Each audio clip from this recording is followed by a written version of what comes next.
Welcome back to Tran wins Siralim Ultimate. I thought for several hours what I could do next, and I decided, you know what, I never actually made... Well, I have tried, but they were never as effective as my overpowering Kolas Firebrand, or whatever he's called. But I never really did make a party meant just for a class. So, although I don't have the goblet for the Doombringer, I saw the Doombringer's perks and I thought, I can build something for the Doombringer using all my knowledge, using all the knowledge that I've acquired over the course of the game, because that's pretty much how I've been building my monsters. So we take a look at what the perks are. First off, on heal effects create on death effects. That is going to be used my Sand Giant and my Pandemonium Rebirth, meaning as he takes his heal on every creature's turn, ally and enemy, I would just magically regenerate my guys. Now there is a 15 resurrection cap, I believe, on defend and on provoke, so with whichever one I do, I activate both. On heal, on death, on resurrect, so all these activate more times. If you were to attack and get resurrect abilities. I did try with the corrupted Firebird or Phoenix, and it doesn't work because it does say when an enemy revives, they have a 75% chance to die. So I tried making a unit attack. I tried making the Firebird attack, and it doesn't do it. However, this is one of the weaknesses of my build. Because of anger management, when I heal, an enemy Firebird can kill me. It is ridiculous, but they can just one-shot me automatically. So that is something to be aware of. It's kind of funny.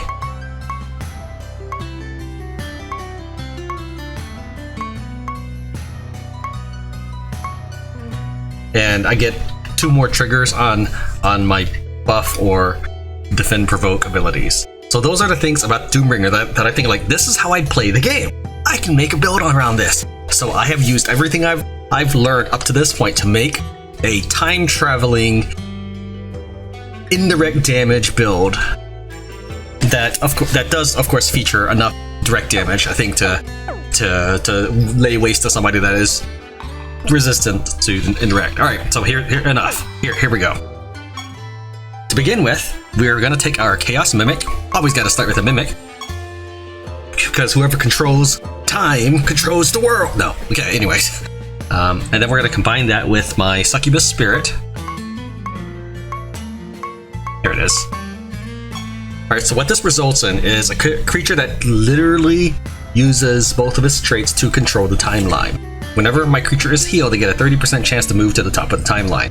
Unfortunately, because I'm not a cleric, when I'm at max hit points, I don't count as getting healed. Go ahead and give this really bloody looking one my mimic portrait. Now for him, we will equip this item under Golem. Let's see, and this is how I'll kind of demonstrate it to you, because I don't have the items built yet. For about 2 or 3 of these guys, I don't have all the necessary parts.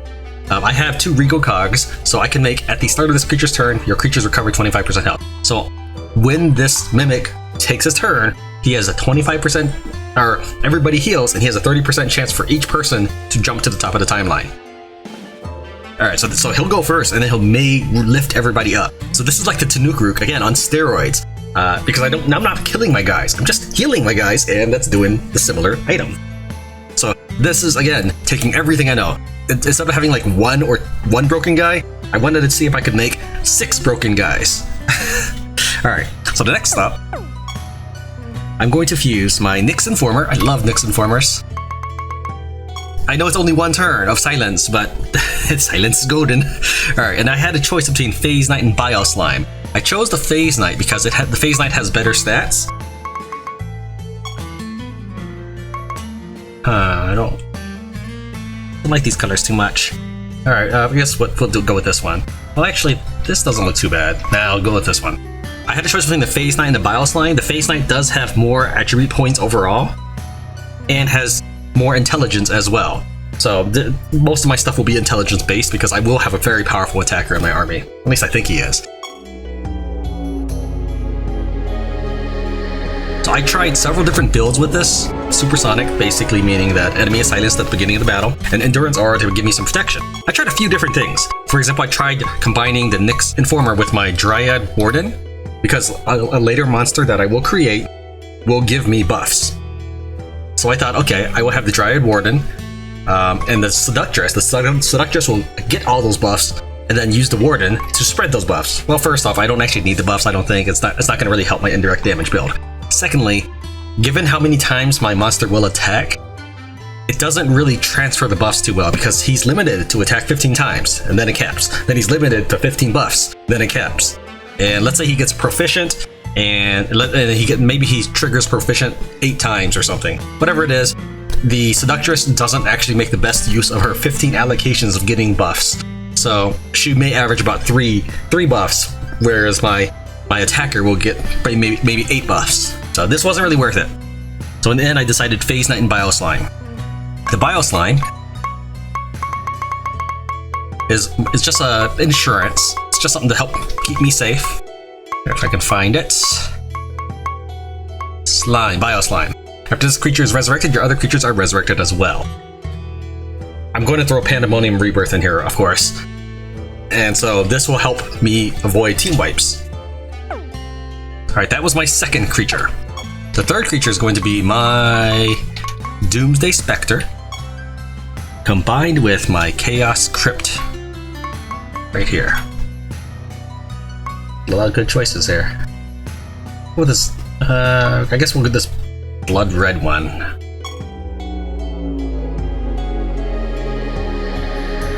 So this will result in a creature that gains attack and intelligence whenever it provokes, and enemies will lose half of that in stats.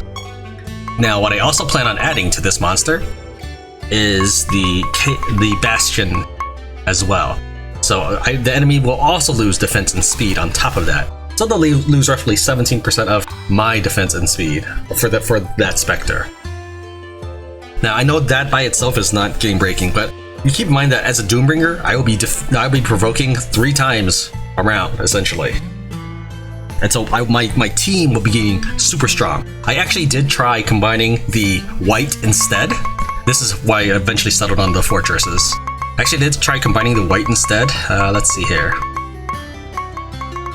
Terror White. And it does work, actually.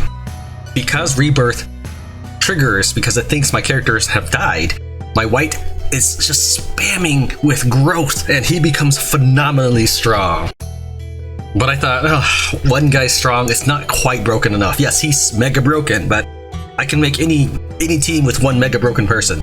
So it is a fun idea to use Terror White because he will get massive stats in this build. So feel free to replace that if you're also following along and making a build like this. But I decided I would make my whole party strong instead. Alright, so I will have the Bastion as this person's artifact skill or trait. Next up, we're going to combine our Seraph with our Transient Spectre. So whenever this character is defending, I'm going to get the option to revive my team, which shouldn't be necessary. I just couldn't figure what else I wanted to put in. So I got actually at least 3 sources of revive right here.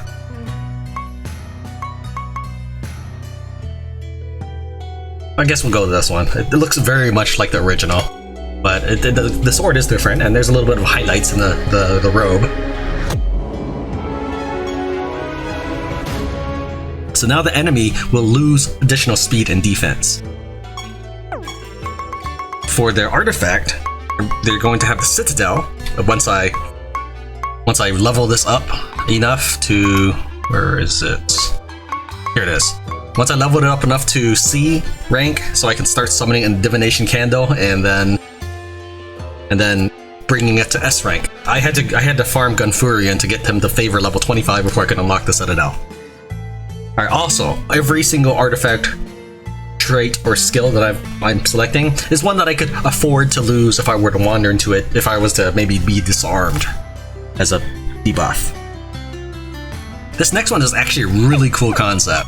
I tried using a Pilwiz Harvester and Slasher with this first, but that's when I realized, oh shoot, he's capped at 15 attacks, it doesn't even matter.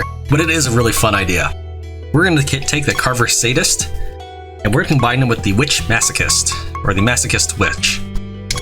This is going to result in a creature that attacks 3 to 5 times every turn that he has, and he will get a buff, and the enemy will get debuffed. Now, Remember that I get to do every defense activation 3 times, so he can attack easily 9 to 15 times.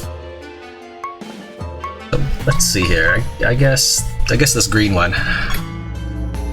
Now, one of the reasons why I picked Chaos Carver, or the Carver Sadist as my base, is because I wanted sorcery to be my magic in this one. So I tried to decide between stat growth and elements. So I originally did have the Masochist Witch be the base, but after juggling the numbers for a bit, or juggling the classes for a bit, I wanted a balanced team. So I ended up with a Sorcery Witch instead. Other things I consider besides the class is the overall stat growth, and whether or not I can, which of these traits I can afford to lose in the event I am disarmed. I plan on, for this creature, giving him the Invader Might. Let's see, here it is. Oh, no, here it is. Might Invader. This one I can afford to lose. As a disarmed thing, I mean. Basically, this just increases the duration of debuffs by 3 turns. The enemy may never get a turn. This is realistically just to make my silence last longer. That's realistically why I've got Exacerbate in here. But other things that randomly appear or occur as a result of the Masochist Witch will be enhanced further by the Might Invader. And again, as this would be on the artifact, I'm okay running without it in the event I'm in a realm that does not allow me to use artifacts. Alright, the last monster. It's going to start with my Armored Maniac, and it's going to get combined with my Sand Giant. Remember, as a Doombringer, every time I heal, I activate my Resurrect or my Death effects. So, I actually, again, did start with a Sand Giant first, but I needed, well, I didn't need, I wanted 1 element, at least, from all of the 5. And when I had finished, I had ended up something like 3 life, 2 chaos, and 1 nature.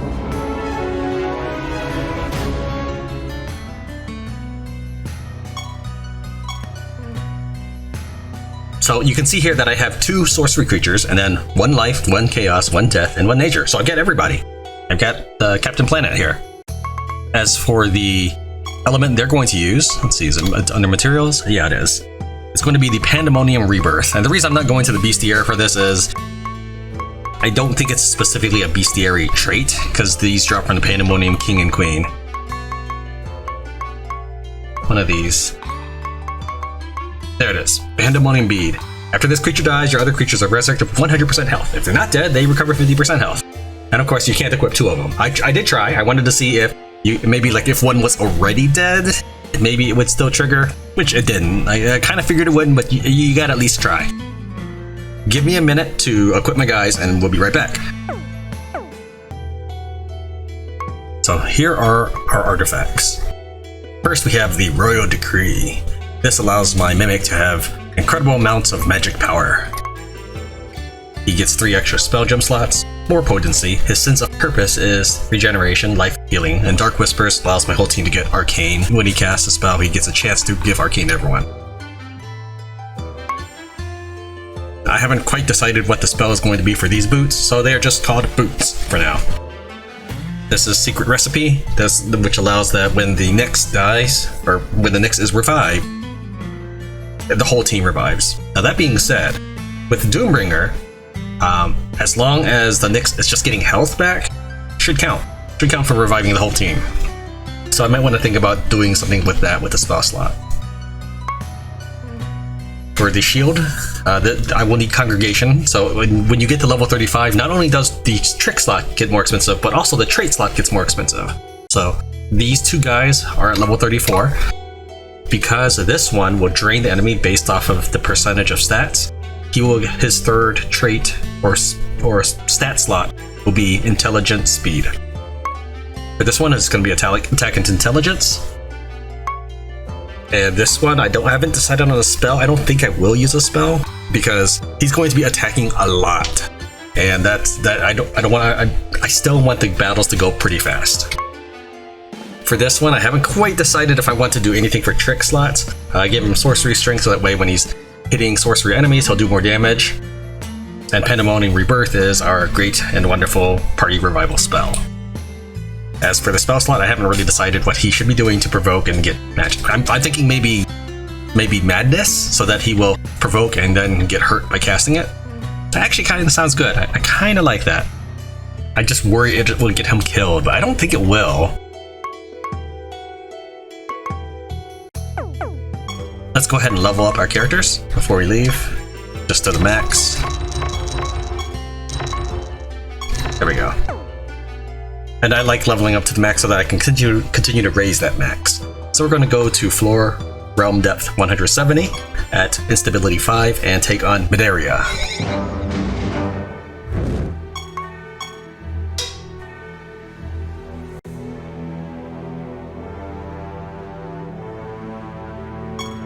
Oops. Okay, so this is my first move.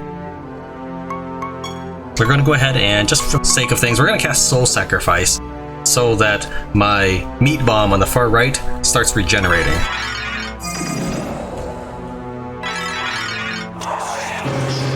Oh, I forgot to equip relics.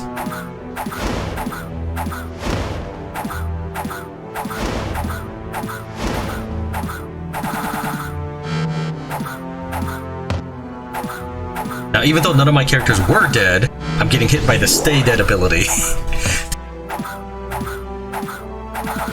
And so I did mention I would be hurt by the enemy's revival powers.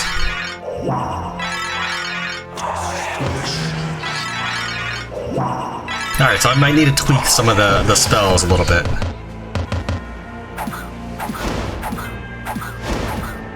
And that was just the one move. I think all I did was cast that spell, cast Sacrifice to the Light. I think that's all I did. So if I'm going to push left once, so now we're at 24 at the very bottom right, and you see 46 at the top right. So your Mimic cast Sacrifice to the Light. I didn't actually command that, okay? So we're jumping again to this goes up to 69, then jump up again to 92, then 115. Cast Dark Whispers, that was automatic. Soul Sacrifice, that was my spell. That was the one I cast, that I chose to do. In fact, I can't go any further than that, so yes.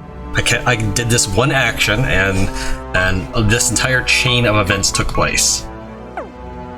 Alright, yeah, I will require a little bit of work on this. This is our first trip out.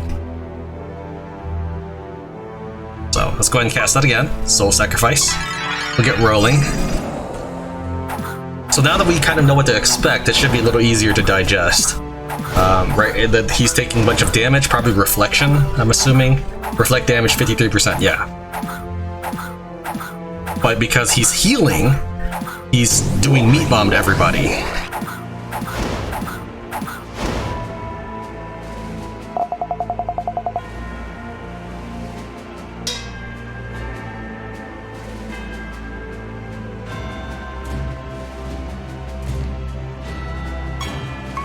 Alright, so let's try another spell. Let's try this Cyclone Strike. It's not as good as this Cyclone Strike, but this one's free. And I forgot to equip my relic, so he does not actually have Arcane. Oh, that's right, round damage. Okay, this is where I will show you the power of my Sadist. I'm just gonna have him defend. Oh, oh, whatever. I can't believe they're gonna dodge this much. What is this dodge rate? 81%. I even deliberately leveled his speed up, too.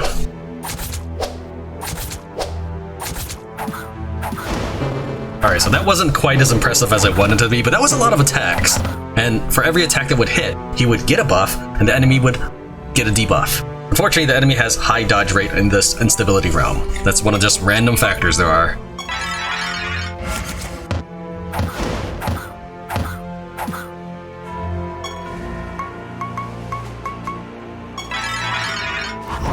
Alright, so I'm going to swap that with Woe. I mean, I can get more damage with Meat Bomb if I can keep him low.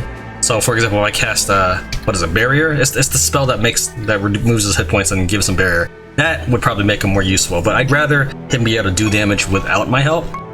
Let's just go ahead and Soul Sacrifice and just do this normally. And I'm going to go and turbo through this. Now that we've seen it, we should have a very good understanding of how overpowered. I mean, I like to think it's pretty overpowered.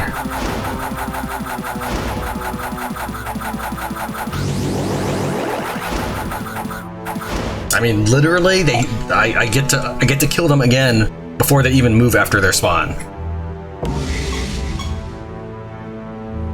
Oh, that's not anybody special.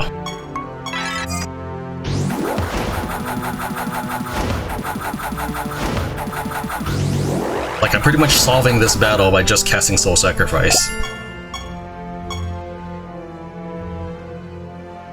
I could always have a second one that has Woe, but that's fine. I'll just replace them with it. Alright, let's move on and fight the boss. You've come to challenge me? You're brave, I'll give you that much. But you're also terribly, terribly foolish. If it's a clean death you want, I'll be happy to oblige. Prepare yourself. Okay, I don't think I've ever seen a feminine beholder, but alright. Let's take a look. So one of the advantages of this new setup is, since I control when I can inspect basically before the enemy dies. With my previous build, I was not able to do that. The enemy would just die before I could ever look at them. So now we can take a look at the boss. Apnea. After your creature's attack, this creature attacks the enemy as well. When your creatures cast a spell, this creature casts that spell as well. Okay. Alright, now we can Soul Sacrifice.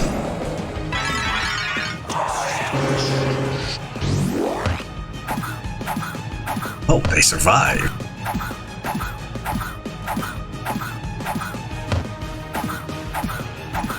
So the Armored Maniac is already at the top of the list.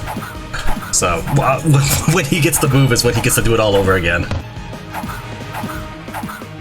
And he may just die before he gets to move too, or they may die. Oh, here we go. Some more healing going on.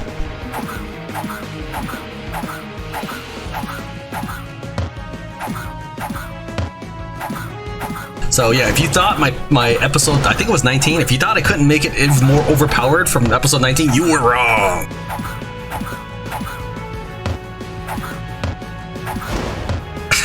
Because I love the fact that they can now revive and I'll still keep crushing them. I don't have to do a second action, just this action is enough to immediately wipe them out. Alright, unfortunately it looks like I healed at some point.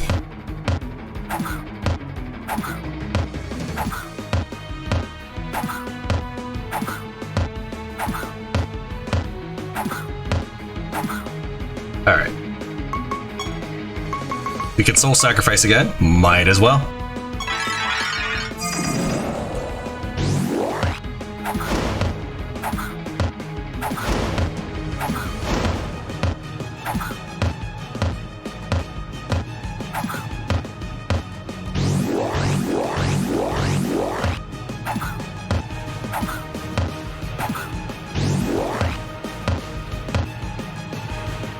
So he gets to go again, and he just basically gets to do this forever because he's always gonna keep healing. And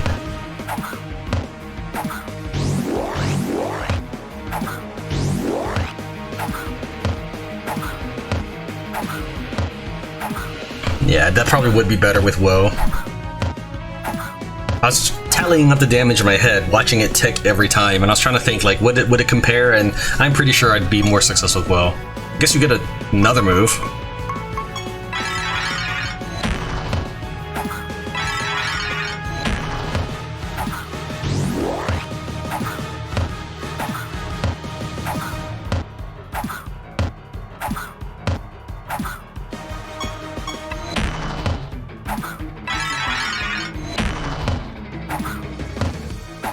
Oh, someone else gets a move.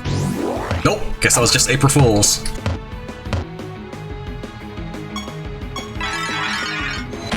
It looked like the Ununum Seraph was gonna get a chance. But no, once that Armored Maniac took position. Oh, come on, dude. Alright, well, I'm turboing through your next life here.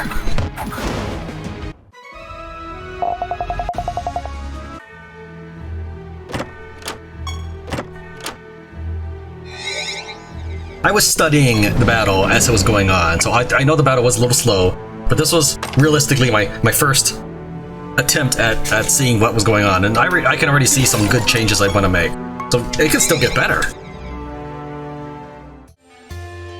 Alright, let's go and form our unit. First I'll need a giant, specifically the Sand Giant. I'm going to combine that with the... is it the Gravebane? Yeah, Gravebane White. After this creature dies, enemies take damage equal to 50% of its maximum health, not the missing health. Then we're going to fuse these two together. So I want a nature version. So I'm going to combine the Gravebane as my root for basic, followed by the Sand Giant.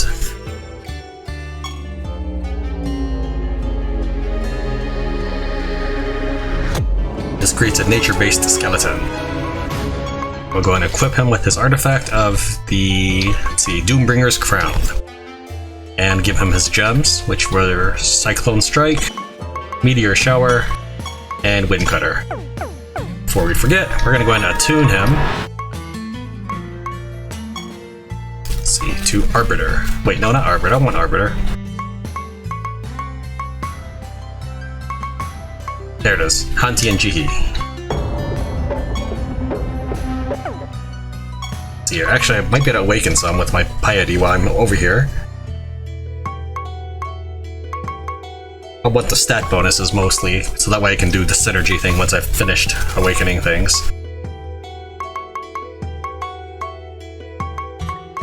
I guess I'll get all the health ones I found, so attack or intelligence next? Sure, I'll do intelligence.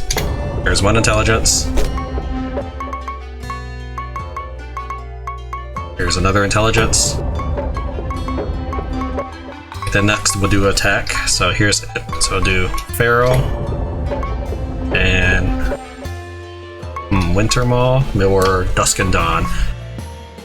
So do I want freeze or poison? I guess freeze, maybe freeze. Sure. All right, so I've got 2, 3, 4, 5, 6 more to go.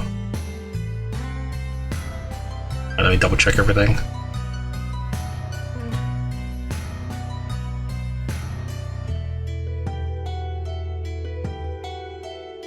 Alright, got a few achievements there. The rest of them will probably pop up after I exit the game. We're gonna find Spoon Ore again. Alright, it's cool.